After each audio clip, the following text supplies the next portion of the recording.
Hello, this is Zach from Slugfest Studios, back to give you devlog number 9. Today we'll just be talking about the game loop for the game, just the endless castle loop, what to expect, and a few things that I added into. This will be on the shorter side, but make sure to join the Discord, it's in the link below.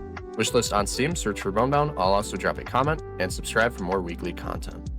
So I'll actually visually show the loop that I want for the game. So if you start at the player's castle, you have the main road in front of you. This leads to the enemy castle. This is pretty much the main objective to start the loop again. What's involved in between these loops is you have quests on the left side, quests on the right side that can spawn, and these are for obtaining new cards for your deck. This is actually one of the only ways to get certain cards added to your deck. You can gain mana, gain coins, and then you have the boss road below your castle, and this leads to the boss relic. These relics also enhance your deck. Once you defeat the enemy castle, it starts the loop again. And one of the things that I wanted to adjust first was the boss lane. I just wanted to add a little bit different of a visual to it. So I added these tiles with these vines on top of them, and just to create a little bit different of a visual for the boss lane road.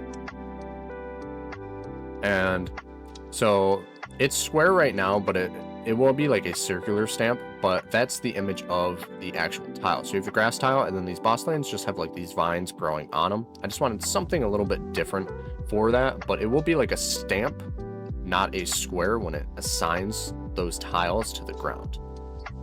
And here's the selection phase. So now I actually added a shuffle. So it shuffles all cards that you didn't select, and any cards that you did shuffle will place on top of your deck. And this is another representation. I select that one card I want it on top of my deck, so it goes last on top of my deck. And another thing that I also added was wanted to add a little bit more decals around the castle when it comes up. So I just have these little brown dirt that comes up with the castle. Something just super simple, didn't really need to add it in, but it just adds a little bit more flair, a little bit more flavor to the castle when it emerges from the ground. So now it sprays this dirt around it.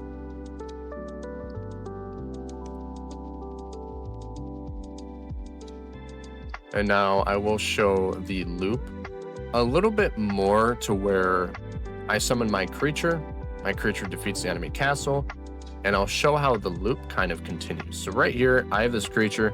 This guy is crazy stats. He actually has enough to reach the castle. This isn't a real card just for testing purposes.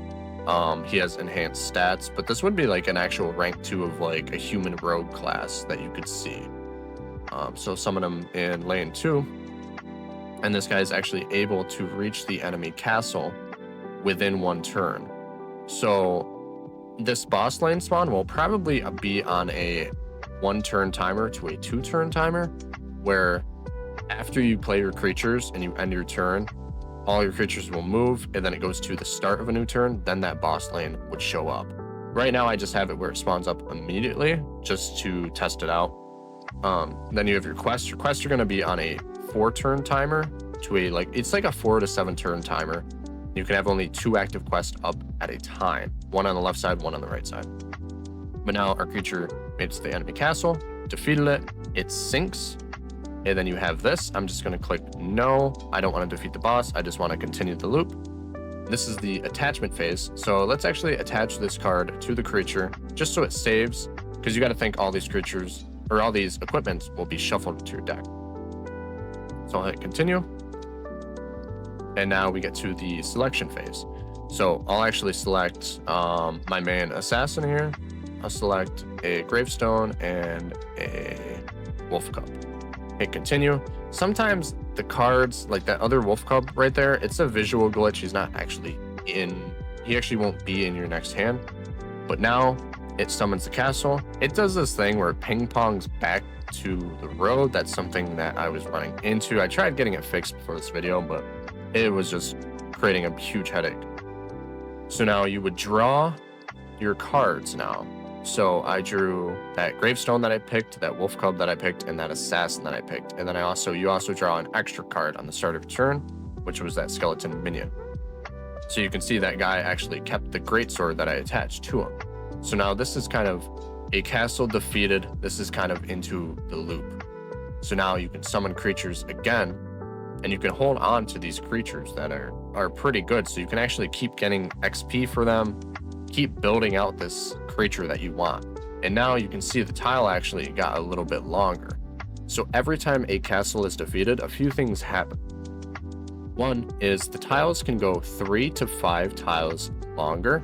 So now you can see this just expanded 3 tiles. So now it added 3 tiles on when I defeated that castle. Another thing that's going to happen is you get castle relics, and these are for in the customization screen. If you want to start with different cards, you can use a castle unlock token to unlock those cards to start with a different card in the beginning of the game. It'll make more sense once I get to that phase, but I'm not at that phase yet. That's just the idea that I want for when you defeat a castle. It leads to progression, and that's what gives it that roguelike sense. So you can actually see right there, extra tiles added, 3. So it goes on a 3 to 5. It will constantly extend this road, which makes it like you want to kind of prioritize speed a little bit so you can get to the castle faster. So now we are in the second loop. I just defeated the second castle. So now we can do the same deal, shuffle that card on top. Your new castle will spawn exactly where that destroyed castle was. And now you can see this road tile is actually getting longer. So now that new castle comes up. And this is honestly just the main game loop. The quest will come up. You have to defeat bosses, and you just expand your deck. You make your deck stronger. You make your deck have a lot of utility to it. That's the main thing that I want, and I wanted to kind of showcase. But that is it for devlog number 9. This was a lot on the shorter side. It turned into a kind of a headache because I would work on something and then it would break 2 other things. I'd fix those 2 other things that I had incorporated, and another thing would break. And it was just constantly like trying to fix and then go, fix and go. That's why it's also on the shorter side. And it doesn't look like I really did anything, but a lot of it behind the scene was just fixing stuff, and it was kind of a repair week. But just as a friendly reminder, make sure to join the Discord, wishlist on Steam, search for Bonebound, and subscribe for more weekly content. And always remember, in this loop, the castle always comes back for more. Thanks for watching.